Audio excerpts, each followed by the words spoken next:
Welcome back to Srilatha vlogs. ఈరోజు నేను చేయబోయే వీడియో వచ్చేసి ఎగ్ పులుసు అండి. ఎలాగో ఈరోజు మన ఛానల్లో చూసేద్దాము. స్టవ్ ఆన్ చేసుకున్నాం కదా, ఇప్పుడు ఒక బౌల్ పెట్టేసుకుందాము.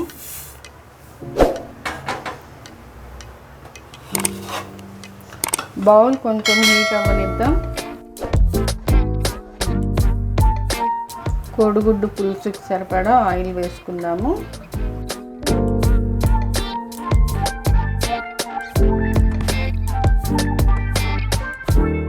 మీడియం సైజు నిమ్మకాయ అంత చింతపండు నానబెట్టేసుకున్నాను.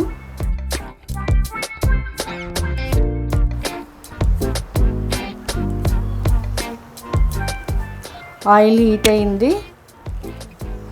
నేను ఫస్ట్ ఎండుమిర్చి వేసుకుంటున్నాను 3.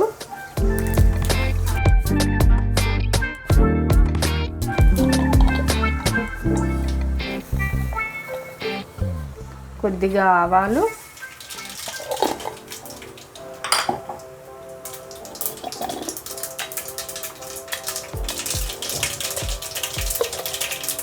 కొద్దిగా జీలకర్ర,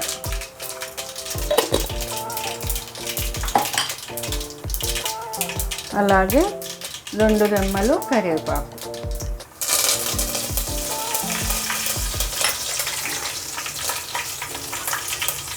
ఒక్కసారి మిక్స్ చేసుకుందాం.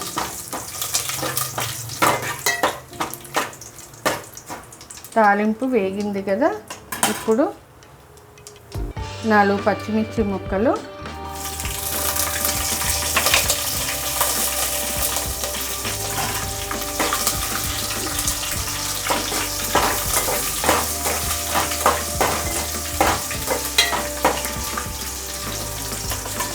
నేనైతే 4 ఉల్లిపాయలు కట్ చేసుకున్నాను. అంటే పులుసు ఎక్కువ రావాలి అనుకుంటే 4-5 ఉల్లిపాయలు ఖచ్చితంగా కోసుకోవాల్సిందే.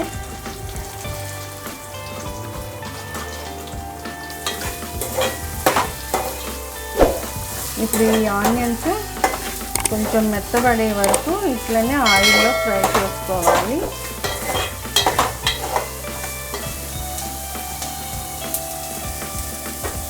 వన్ టేబుల్ స్పూన్ అంత పసుపు వేసుకుందాము.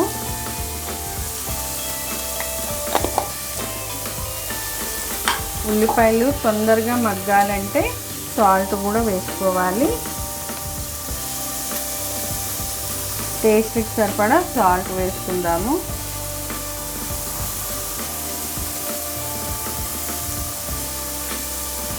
అల్లం వెల్లిపాయ పేస్ట్ వేసుకుందాము.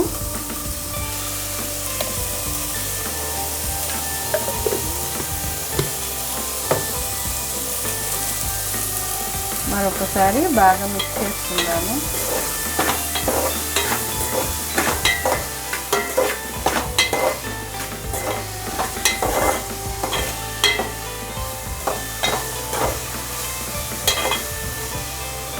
కొంచెం ఉల్లిపాయలు మగ్గేంత వరకు మూత పెట్టుకుందాము.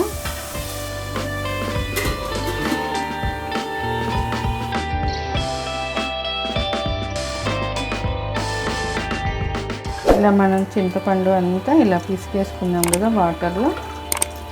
ఓకే, ఇప్పుడు మనం మూత తీసి ఎగ్స్ వేసుకుందాము.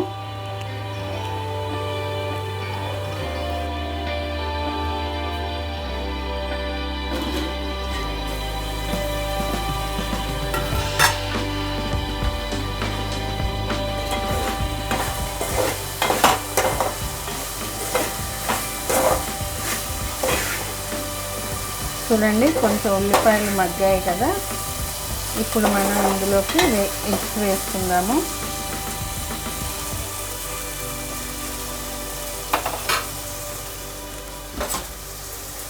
ఎగ్స్ అన్నిటినీ కొంచెం ఘాట్లు పెట్టుకొని వేసుకుందాము. ఇలా ఘాట్లు పెట్టుకోవడం వల్ల పులుసు అనేది ఎగ్స్లోకి వెళ్ళి ఎగ్ టేస్టీగా ఉంటుంది.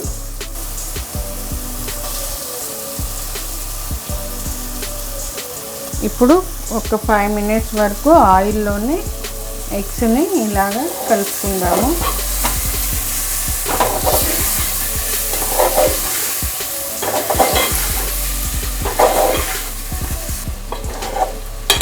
ఆయిల్లో ఎగ్స్ ఫ్రై అయ్యాయి కదా కొంచెం.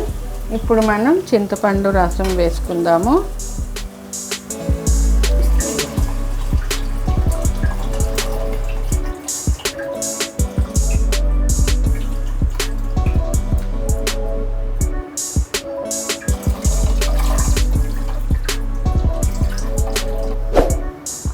పులుసు వేసుకున్నాం కదా, చింతపండు పులుసు. ఇప్పుడు మనం కారం వేసుకుందాం. టేస్ట్కి సరిపడా కారం వేసుకుందాము.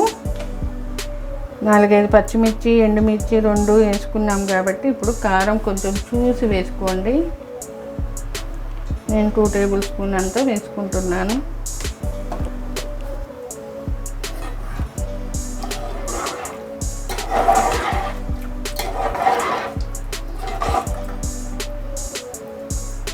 ఇప్పుడు ఈ పులుసు చిక్కబడేదాకా దగ్గరికి అయ్యేంత వరకు పులుసు మరిగించుకుంటే సరిపోతుంది. మూత పెట్టేసుకుందాం మనం. ఒక్కసారి మూత తీసి చూద్దాము. చూడండి పులుసు మరుగుతుంది. ఇప్పుడు ఒకసారి మనం పులుపు, ఉప్పు, కారం సరిపోయాయో లేదో ఒకసారి చూసుకుందాము.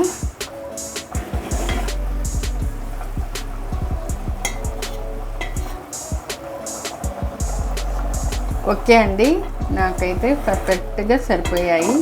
మీకు ఒకవేళ పులుపు ఎక్కువ అయింది అనిపిస్తే కొంచెం వాటర్ యాడ్ చేసుకోండి. అప్పుడు పులుపు అనేది తగ్గుతుంది. లేదా పులుపు తక్కువ ఉందంటే చింతపండు రసం కొంచెం యాడ్ చేసుకోండి. అంతేను.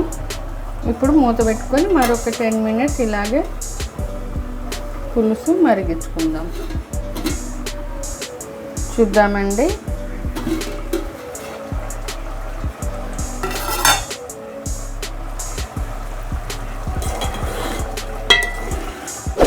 చూడండి మన ఎగ్ పులుసు రెడీ అయిపోయింది. పులుసు అనేది ఇలా ఉంటే సరిపోతుంది మనకి.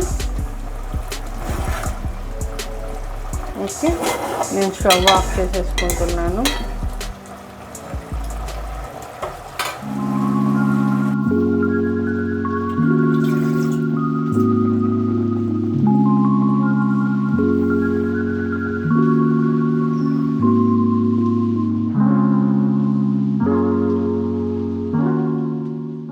ఓకే ఫ్రెండ్స్, చూశారు కదా మన ఎగ్ పులుసు ఎలా తయారు చేసుకోవాలో.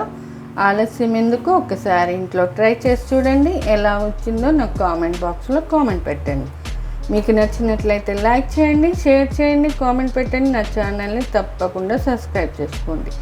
Thanks for watching.